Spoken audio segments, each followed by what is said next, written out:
Hello, my name is Michaela and I am a parent advisor on Contacts Free Helpline. In this podcast, I'll be sharing a few of my top tips for starting school. These tips can be applied whether your child is moving to a new school or starting school for the first time. Starting school can be a scary time for many children, particularly children with additional needs. You may have worries about how they will cope with the new environment and what kind of support they will get, especially in the early weeks as they settle in. These are my top tips. My first tip is sharing information early. The preparation process should begin once you have confirmation of the school your child will be attending. First, let's look at children moving from one school to another.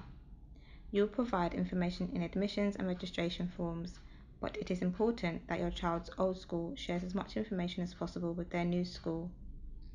This will help the new school plan how it will meet your child's needs. Some children have an Education, Health and Care or EHC plan. This is a legal document that describes a child's special educational, health and social care needs. Sharing information may be a different process for these families. Advisors on our helpline will be happy to provide more information if this applies to you. If your child does not have an EHC plan, it may be useful for your child's previous school to create a profile of your child that can be given to the new school. This can include details of your child's particular difficulties, such as with concentration, communication, or mobility.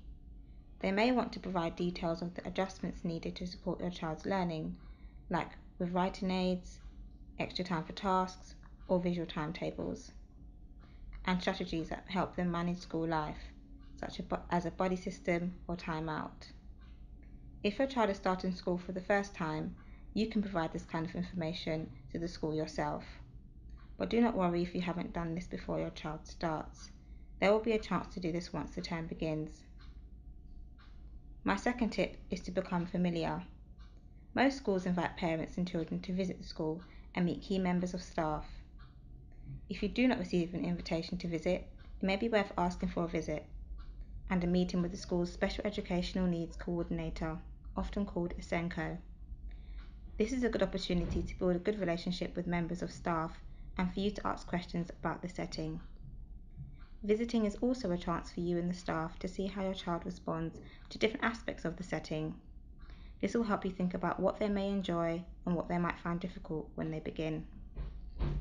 Again, do not worry if your child or you do not get the opportunity to visit the school beforehand. You can always become familiar with the school and meet key members of staff once your child has started. If you do have concerns, find out how you can effectively communicate with the school as soon as possible. My third tip is to get creative. A lot of the foundation in preparing your child to start a new school can be done at home or with the family. Your child will be faced with new situations in their new school that they may be unsure about. It can be useful to use stories to explain new situations. For children going on to primary school, these stories can be about lining up for class or going to the dinner hall. For children moving to secondary school, these stories can be about moving from one class to the other and making friends.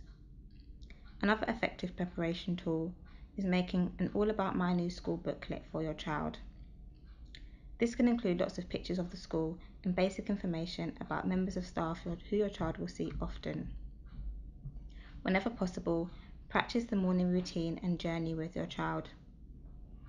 As the new academic year gets underway, keep communicating with the Special Educational Needs Coordinator and your child's teachers. It may be worth suggesting that the school begin using a home to school diary. These are diaries in which parents and teachers can write notes to one another about a child's learning, behaviour and support. Communication needs to be open and active between home and school, and these are one of the most effective ways of making sure that's the case. Discuss changes regularly with your child. Adjusting to new routines is a process. Let your child know that everyone will understand if it takes them a little while to figure out how to manage it all. That includes their teachers, friends, and you. If you want to find out more about preparing your child for school or have any worries about your child's support, please call our free helpline on 0808 808 3555. Thank you for listening.